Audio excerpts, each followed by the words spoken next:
Hey guys, welcome back to my channel.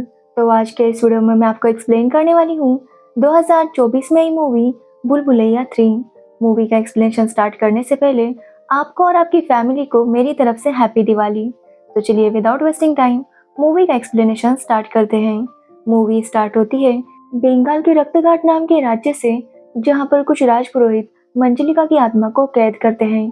जिसके बाद कहानी 200 साल आगे बढ़ती है और हम देखते हैं रू बाबा और उसके साथीदार टिल्लू को।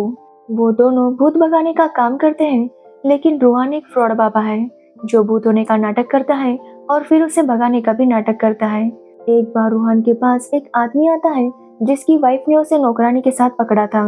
वो रूहान से मदद मांगता है तो रूहान उस आदमी से कहता है कि वो ऐसा नाटक करे कि उसके अंदर नौकरानी के पति की आत्मा है और इसलिए वो नौकरानी के पास गया था।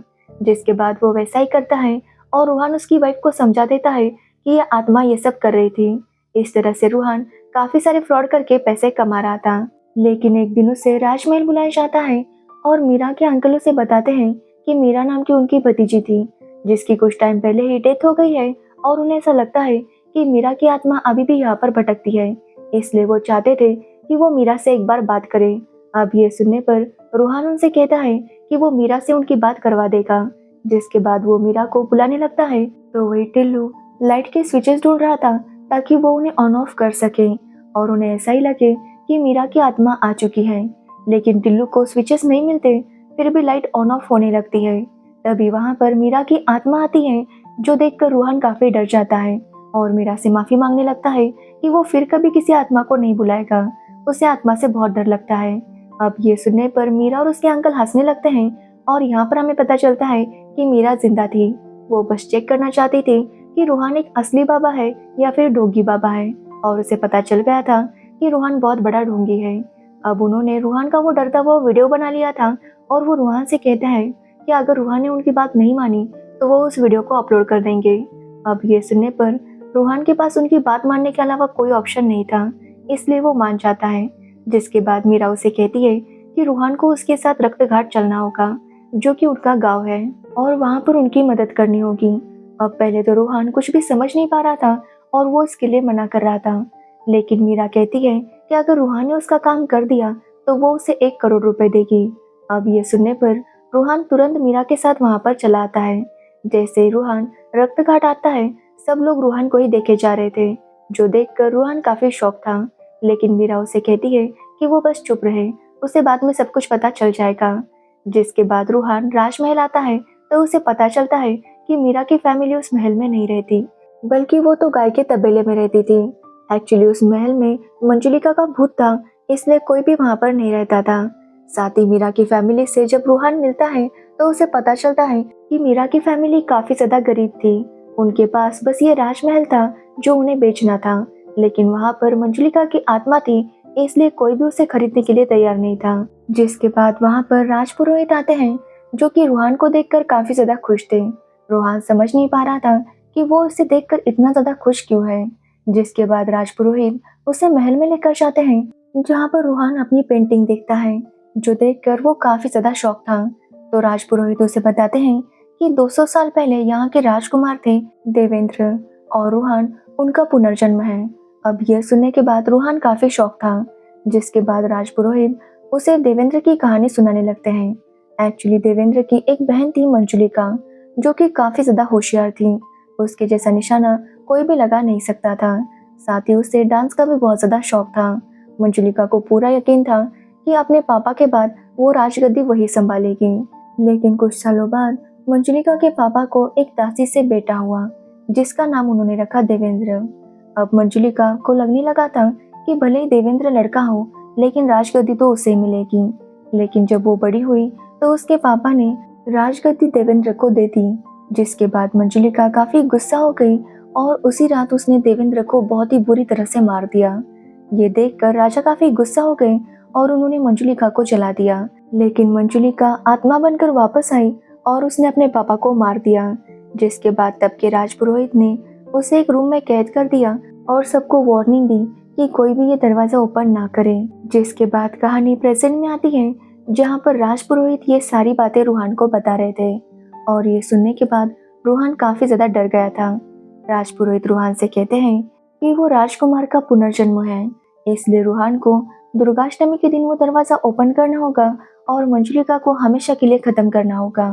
अब ये सुनने के बाद रूहान काफी डर गया था, लेकिन पुरोहित जी उसे कहते हैं कि वो एक राजकुमार है, इसलिए राजकुमार की तरह बिहेव करे।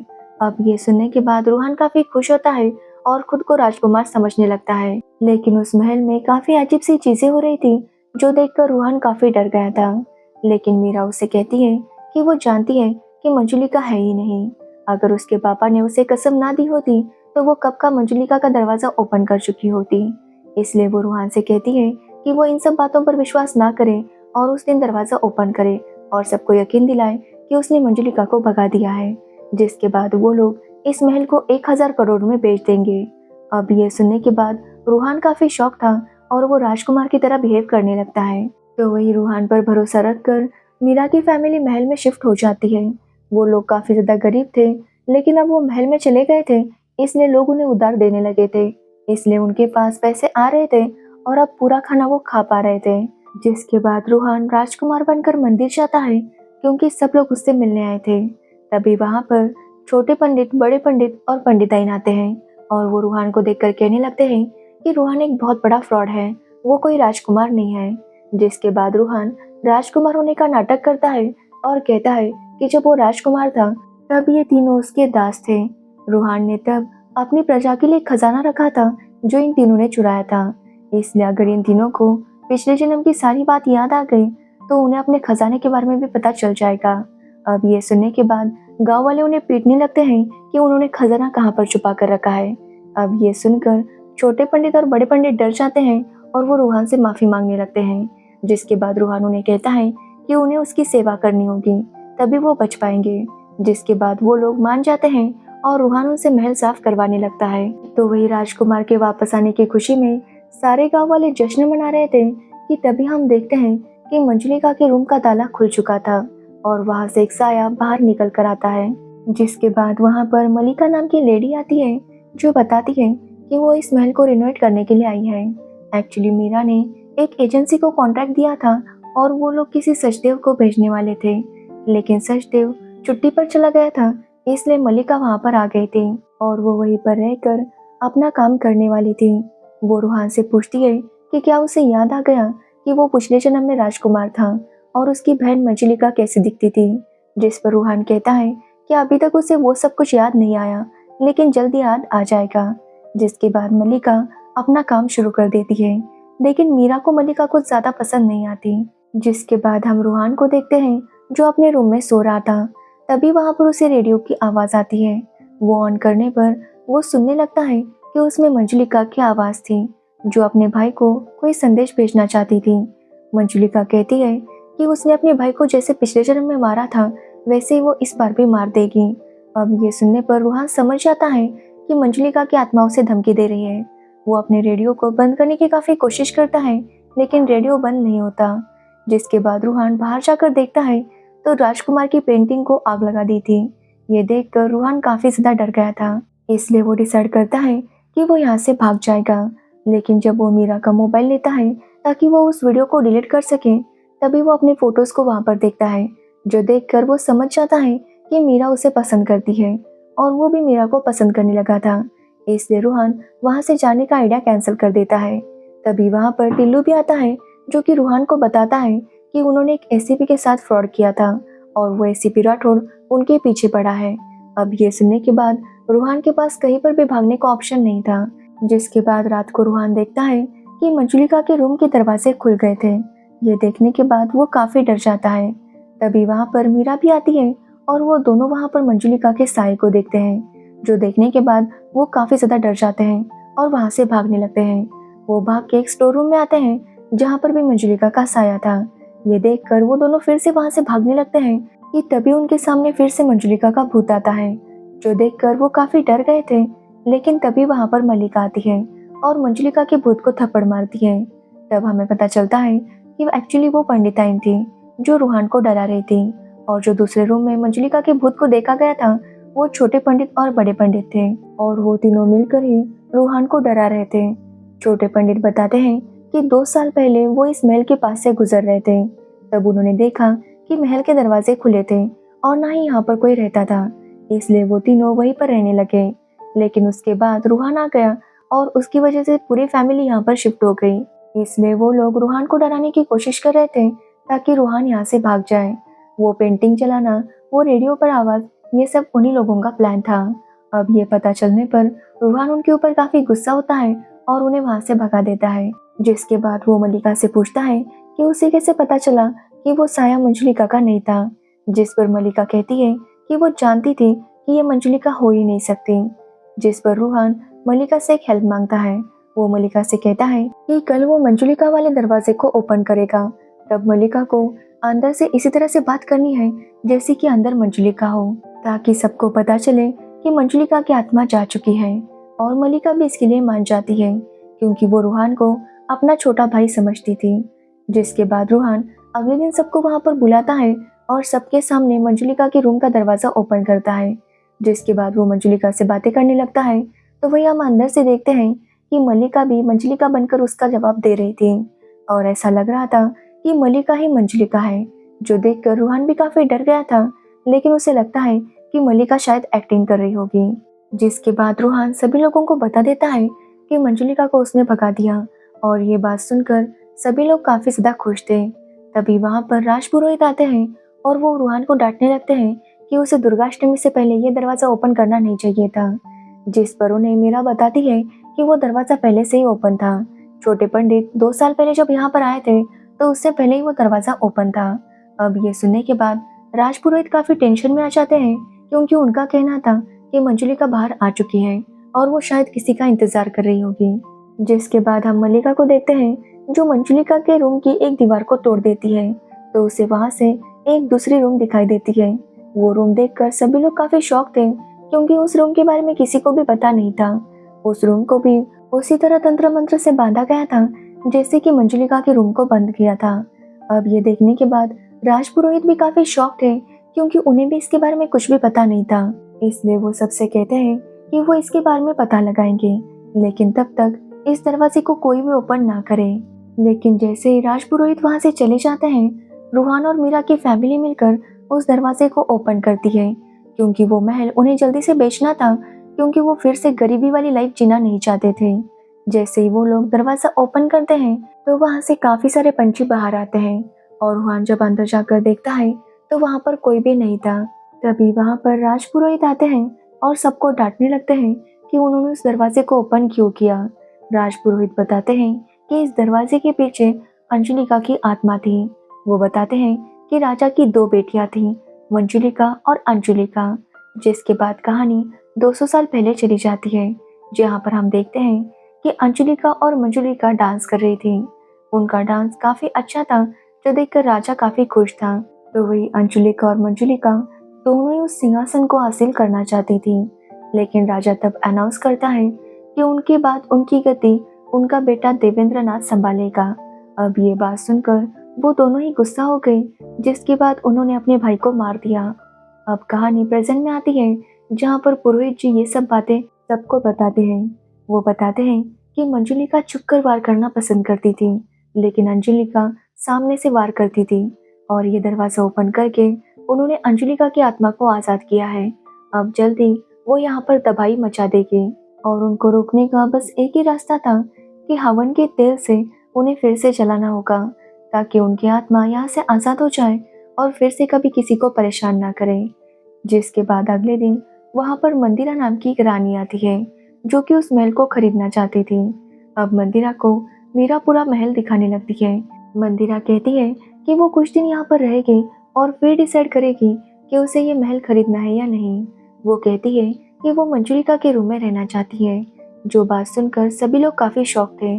जिसके बाद मंदिरा मंजुलिका के रूम में चली जाती है, जो देखकर रूहान काफी शॉक था क्योंकि मंदिरा यहाँ पर पहली बार आई थी, तो उसे कैसे पता चला कि मंजुलिका का रूम कौन सा है। जिसके बाद हम मल्लिका और मंदिरा को देखते हैं, जो एक दूसरे के सामने आती है और एक दूसरे का गला दबाने लगती है। जिसके बाद सीन अगले दिन शिफ्ट होता है, जहाँ पर एक मेला लगा हुआ था। वहाँ पर सभी लोग काफी एंजॉय कर रहे थे और वहीं पर मीरा के पापा को पता चल जाता है कि मीरा और रूहान एक दूसरे को पसंद करते हैं। इसलिए वो रूहान को वहाँ से भेजने लगते हैं कि तभी रूहान नाटक करने लगता है कि उसके अंदर मीरा की माँ की आत्मा आ चुकी है और वो मीरा के पापा से कहती है कि वो चुपचाप मीरा की शादी रूहान के साथ कर दे। अब अपनी वाइफ की बात सुनकर मीरा के पापा उनकी शादी के लिए अप्रूवल दे देते हैं, जिसके बाद उनकी शादी की तैयारी शुरू हो जाती है। अब रूहान को कपड़े पहनने थे तो वो राजकुमार देवेंद्रनाथ के रूम में जाता है और वहां से अपने लिए कपड़े निकालने लगता है कि तभी एक भूत उनके पीछे पड़ जाता है, जो देखकर रूहान काफी डर गया था। जैसे ही वो लोग बाहर आते हैं तो वहां पर काफी सारे कौवे मरकर गिर गए थे, जो देखकर सब लोग समझ गए थे कि ये जरूर मंजुलिका का ही काम है। तो वही मीरा के पापा उन सारे मरे हुए कौवों की बिरयानी बनाते हैं और पूरे गांव को खिलाते हैं और गांव वाले भी खुशी खुशी इसको खा रहे थे, क्योंकि उन्हें पता ही नहीं था कि ये कौवा बिरयानी थी। जिसके बाद हम मंदिरा को देखते हैं, जो डिसाइड करती है कि वो इस महल को खरीदेगी, लेकिन दुर्गाष्टमी के दिन। अब ये सुनने के बाद रोहन काफी टेंशन में आ जाता है, क्योंकि वो जल्दी से मीरा की फैमिली को लेकर यहाँ से निकलना चाहता था। तभी वहाँ पर एक विजय खन्ना नाम का आदमी आता है, जो कहता है कि वो इस महल को आज ही खरीद लेगा, वो भी 1000 करोड़ में। अब ये सुनने के बाद सभी लोग काफी खुश होते हैं, तो वही मंदिरा काफी गुस्सा होती है। जिसके बाद विजय सबको कहता है कि वो इस महल को पूरी तरह से बदल देगा और साथ ही वो वहां से वो सिंहासन भी लेकर जाने लगता है, क्योंकि उसे वो सिंहासन अपने घर में रखना था। अब ये देखकर मलिका काफी गुस्सा हो जाती है। जिसके बाद जब रात को विजय वहां से जा रहा था, तभी उसका एक्सीडेंट होता है और उसके सामने एक भूत आता है, जो विजय को काफी बुरी तरह से मार देता है और वो सिंहासन वापस महल में आ जाता है। जो देखने के बाद मीरा काफी शॉक थी, क्योंकि उसके ऊपर मलिका बैठी थी और वो जोर जोर से हंस रही थी। जो देखकर मीरा उससे पूछती है कि वो उस सिंहासन से उतरे। अब ये बात सुनकर मलिका को गुस्सा आता है और वो उस सिंहासन को उठा लेती है और मीरा से कहती है कि ये सिंहासन उसका है, इसलिए कोई भी उसे यहाँ से नहीं निकाल सकता। जो देखने के बाद मीरा काफी डर जाती है और वहाँ से भागकर बाहर आती है, तो वहाँ पर मलिका सबके साथ बैठी थी। जो देखकर मीरा काफी शॉक थी, क्योंकि अगर मलिका यहाँ पर है तो अंदर कौन था। तभी वहाँ पर मंदिर आती है और जैसे उसे पता चलता है कि विजय की मौत हो गई, तो वो जोर जोर से हंसने लगती है। जो देखकर सब लोगों को काफी अजीब लग रहा था, क्योंकि किसी की मौत पर ऐसा कौन हंस सकता है। अब मीरा और रोहन यही बात कर रहे थे कि जब से मलिका और मंदिरा इस महल में आई है, तब से महल में काफी अजीब अजीब चीजें हो रही थी और उन्हें डाउट था कि उन दोनों में से ही कोई मंजुलिका है। इसलिए वो दोनों इसके बारे में पता करने में लग जाते हैं। एक्चुअली मीरा को मंजुलिका की एक पेंटिंग मिली थी, जिसके ऊपर मलिका ने पेंट गिरा दिया था और मीरा ने उस पेंटिंग को शहर भेजा था, ताकि वो उसे क्लीन कर सके और उसे मंजुलिका के चेहरे के बारे में पता चल सके। मीरा बताती है कि दुर्गाष्टमी के दिन ही वो पेंटिंग आने वाली है, इसलिए तभी उन्हें पता चलेगा कि मंजुलिका कौन है। जिसके बाद जैसे ही दुर्गाष्टमी शुरू होती है, हम मीरा को देखते हैं कि उसका बिहेवियर काफी बदल गया था। ऐसा लग रहा था कि उसके अंदर कोई भूत है और वो खुद को खत्म करना चाहती थी। तभी वहां पर रूहान आता है और उसे बचा लेता है।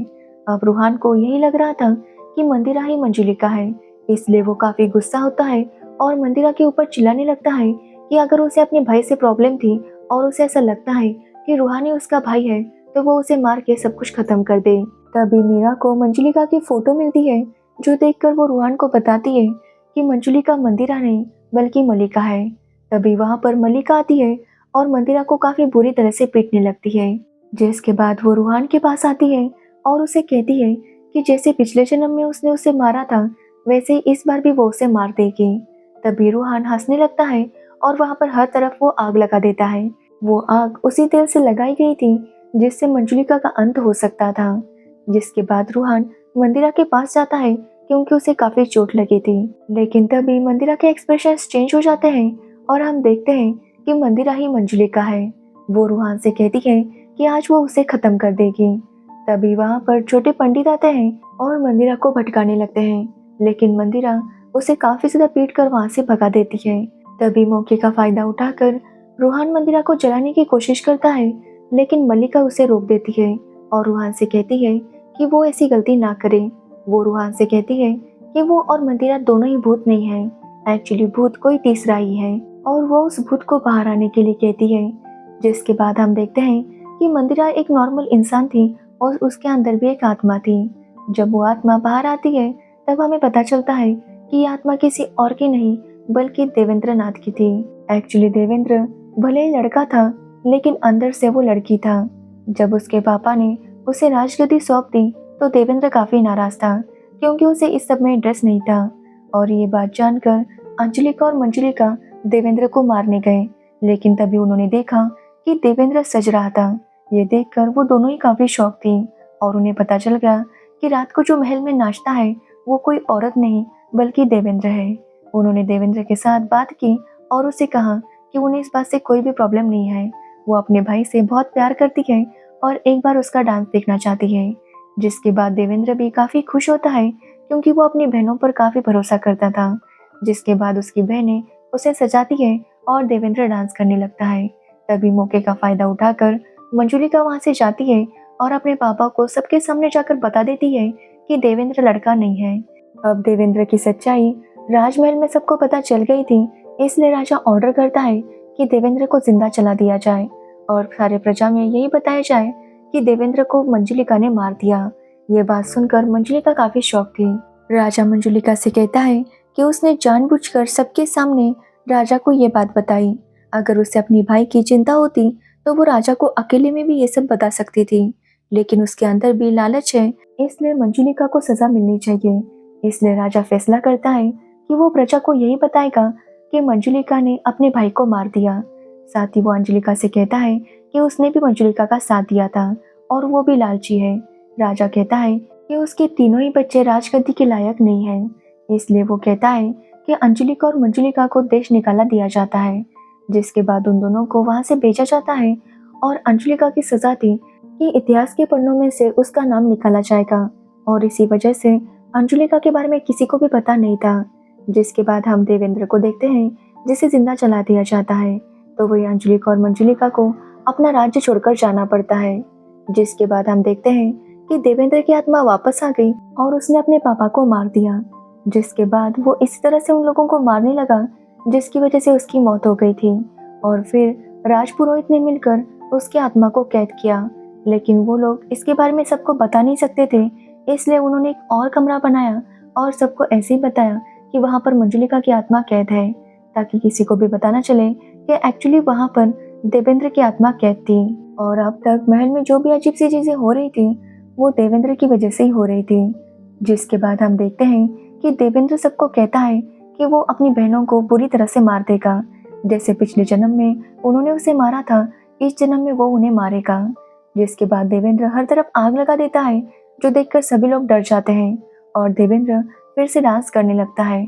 डांस करते हुए वो उसी तेल के पास चला जाता है जिससे उसका अंत हो सकता था। पुरोहित जी मल्लिका और मंदिरा से कहते हैं कि पुनर्जन्म रूहान का नहीं बल्कि उन दोनों का हुआ है, इसलिए उन्हें ही देवेंद्र की आत्मा को खत्म करना होगा। लेकिन वो दोनों ऐसा करने से मना करती है, क्योंकि वो दोनों ही समझ चुकी थी कि उन्होंने पिछले जन्म में काफी बड़ी गलती की थी। इसलिए वो कहती है कि इस बार वो अपने भाई को धोखा नहीं दे सकती, क्योंकि उनका भाई उनसे इतना प्यार करता था, लेकिन उन दोनों ने लालच के चक्कर में अपने भाई को धोखा दे दिया। इसलिए अगर उनके भाई को उन्हें मारकर शांति मिलती है तो वो उन्हें मारने दे। अब ये सुनने के बाद देवेंद्र की आत्मा भी शांत हो जाती है, जिसके बाद उसकी आत्मा को मुक्ति मिल जाती है। जिसके बाद सब कुछ ठीक हो जाता है और हम मल्लिका को देखते हैं, जो सबको बताती है कि उसे बचपन से ही इस हवेली के विजन आते थे और यहाँ पर आने पर उसे सारी सच्चाई पता चल गई। तो वही मंदिरा को देखते हैं, जो बताती है कि एक्चुअली वो कोई रानी नहीं है। एक्चुअली मंदिरा एसीपी राठौड़ थी, जो यहाँ पर रूहान को पकड़ने के लिए आई थी। अब ये बात सुनकर रूहान काफी शौक होता है और वहीं पर बेहोश हो जाता है और इसी के साथ ये मूवी एंड हो जाती है। तो ये थी भूल भुलैया 3 मूवी की स्टोरी। अगर आपको इस मूवी की स्टोरी और मेरा एक्सप्लेनेशन पसंद आया हो तो वीडियो को लाइक कमेंट शेयर जरूर करना और मेरे चैनल को सब्सक्राइब करना बिल्कुल मत भूलना। Thanks for watching video.